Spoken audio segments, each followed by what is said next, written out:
Woo! Nothing like a hose to your face. It reminds me of my childhood, actually. Remember when we used to drink out of hoses? Well, I grew up with that generation.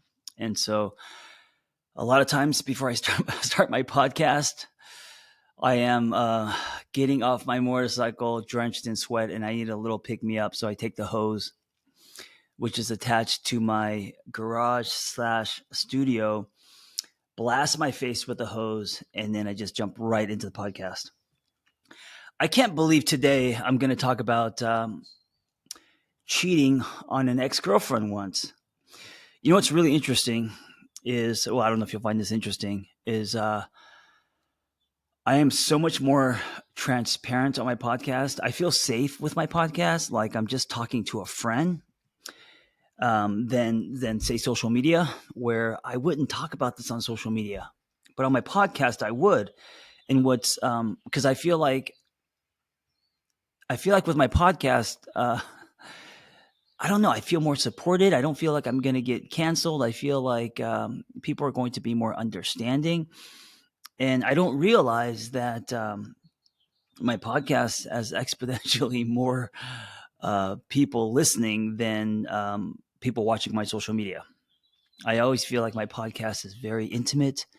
Just a few of us having a conversation. We're just having coffee and talking about life. And then on social media, I feel like, it's the stage. And in reality, if you look at numbers, my podcast has a much greater reach. So I should technically be more terrified to be transparent on my podcast, but I'm not. I'm not, and I'm okay with it. I hope that never changes. Okay. This started because I was working on a series for my podcast premium. If you don't know, I have a premium. It's $5 a month. You get 4 extra episodes, all commercial free. And I was working on a series titled "What to Do After Being Cheated On." And of course, I was thinking about action steps, client stories, and also my own story. And I was like, oh my God, I actually have cheated on someone, because I feel like I never have. And then I was thinking about my story, and I did. And it happened in my 20s. With my first long term girlfriend, um, I thought we were going to get married. We were in for 3 years. I mean, I, I, I just thought marriage was the next step. And this was I think my mid or early 20s. And I haven't been with a lot of women. And I thought to myself, okay, I need to get it out of my system. I need to, what they call, sow the oats. And I genuinely believed this. I know I was young and naive, also bouncing off the walls as far as my testosterone and hormones. But I thought if I could just get it out of my system, then I will never cheat on her, and it'll be, we'll be happily ever after, because I want to marry this person. And so I kind of like convinced myself that I was doing it for the relationship, right? I'm taking one for the team. And of course, that is not true. And I don't know what to call that, but it's maybe I just manipulating myself. I don't know. Uh, but what I ended up doing was I got a massage and got a happy ending. And that happened a couple times. I got a massage and a happy ending. I wanted to, um, it was one of those kind of like erotic massages. It was my way of saying, if I pay for it, it's not technically cheating. If it's not sex, but if in this case, just a, a a hand job, a happy ending, that it's not technically cheating. I have no emotional connection to this person, so it's not technically cheating. And of course, now looking back, it is cheating, and I'll tell you why. Because if I think about my partner today, going and getting a massage by the Thunder Down Under, or whoever, and he gives her a happy ending, quote unquote, would I consider that cheating? Fuck yeah, I'd consider that cheating. And I mean, I would definitely have a lot less of a reactive response to that. I mean, I would almost.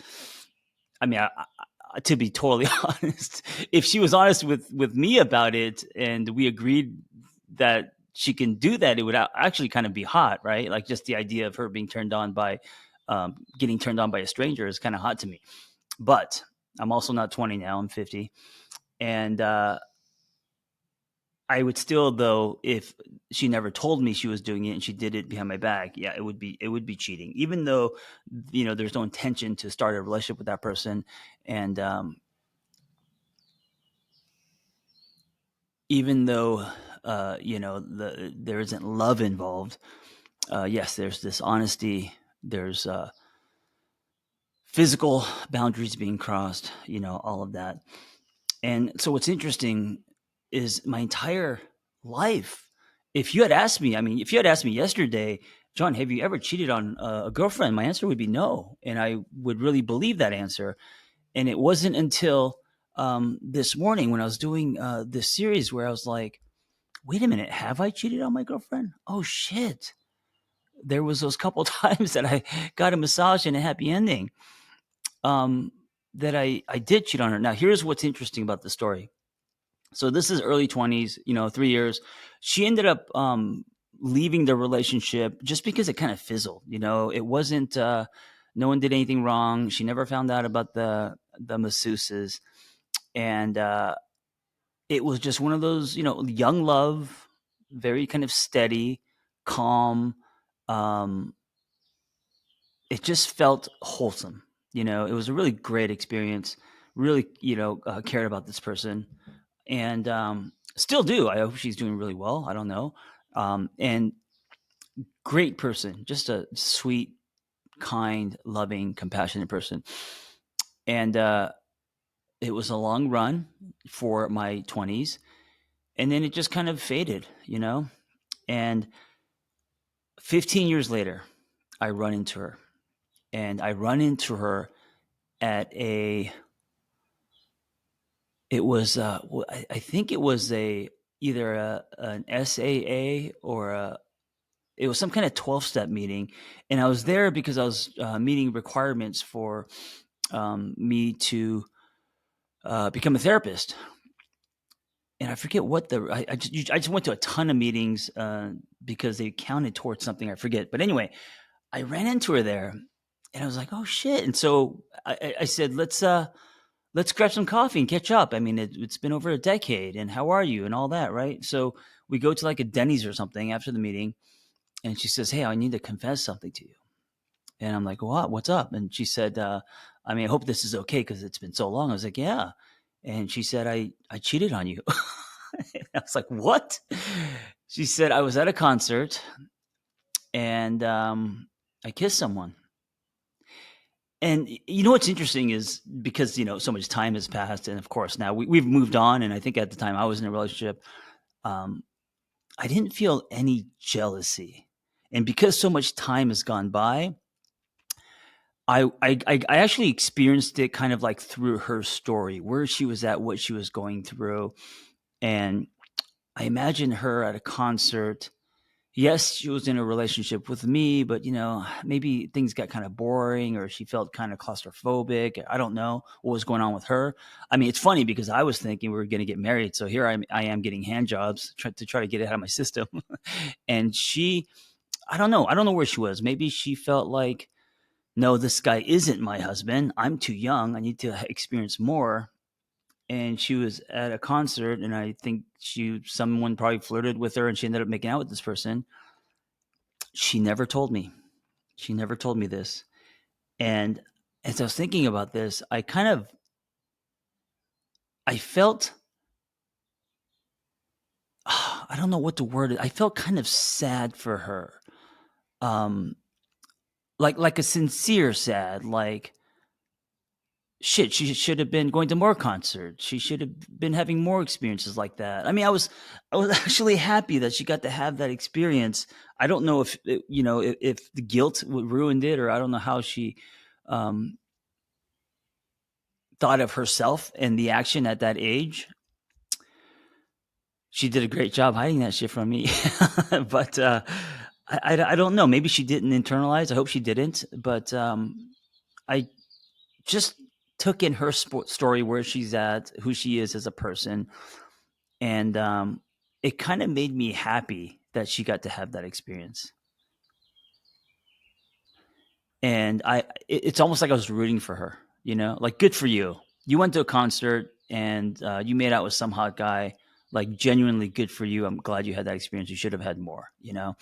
And of course, 15, 20 years later, I could say that. I don't know if that would have been my response in my early 20s. Of course not, right? I would have flew off the handle and felt betrayed. I also would have not, like, I would have gotten mad at her for making out with some dude at the concert, and I would not have considered me getting a hand job. Like, I would have said I did nothing wrong, but you cheated on me. Anyway, it's just funny how life works, isn't it? Isn't it funny how uh, life is a circle and things come back around? I highly doubt she's listening to this, but if she does find this somehow, and the universe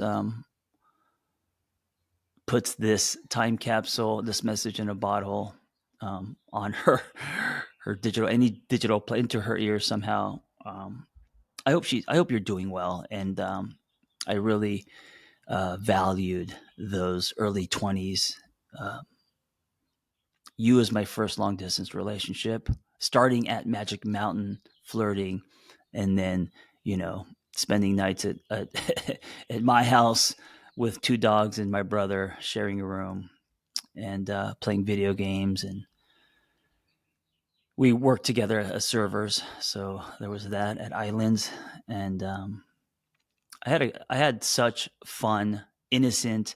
It really feels like a magical summer, and I hope you're doing well, and I hope you're happy. Anyway, I also wanted to share this story because the whole point of anything I do, and this has always been my mission, is to humanize the therapist. And I thought, should I share on my podcast that I cheated once?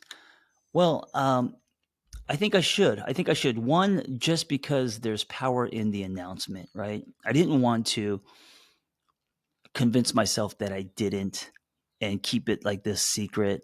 And if someone had asked me, have I ever cheated on someone? And I get asked all the time from, whether it's clients or whoever.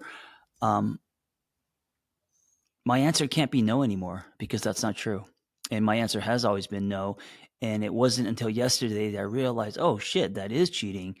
And I got to own my shit. I was dishonest. I was unfaithful in that way. I didn't have an intention to start anything with anyone else. It was just a physical thing. But it was still wrong. So part of this is me kind of announcing to myself, um, me announcing to myself by announcing to the world, I guess. That is therapeutic for me. It makes me kind of accountable and kind of own it. And then the other part of this, of course, is humanizing the therapist. We are not perfect. We have struggles. We have insecurities. We have secrets. And also, we also change. We come around. Some of us at age 50. Thank you for listening. Be well.